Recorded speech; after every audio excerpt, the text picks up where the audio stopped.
দেখেন, আল্লাহ পাক হেদায়েত এবং বুঝ সবাইকে দিবেন না। আল্লাহ যে আপনাকে কথাগুলো শোনার তৌফিক দিচ্ছেন, বোঝার তৌফিক দিয়েছেন, আপনার কান পর্যন্ত পৌঁছে দিয়েছেন, আপনি সৌভাগ্যবান। আল্লাহ পাক সবাইকে সুযোগ দিবেন না। 1999টা মানুষ জাহান্নামে যাবে।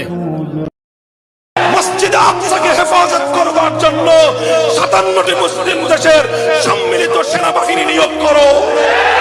যদি মুসলমানরা আজ এই পদক্ষেপ নিতে পারে, ইনশাআল্লাহ জেরুজালেম ইসরায়েলের রাজধানী হবে না, জেরুজালেম ইসরায়েলের কবরস্থান হবে।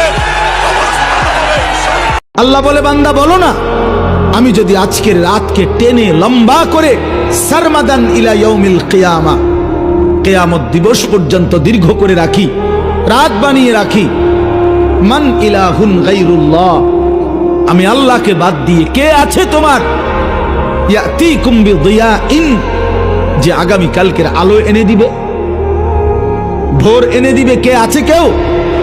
তাহলে আজকের রাত তো আগামী কালকে পরিবর্তন করবে মহান আল্লাহ।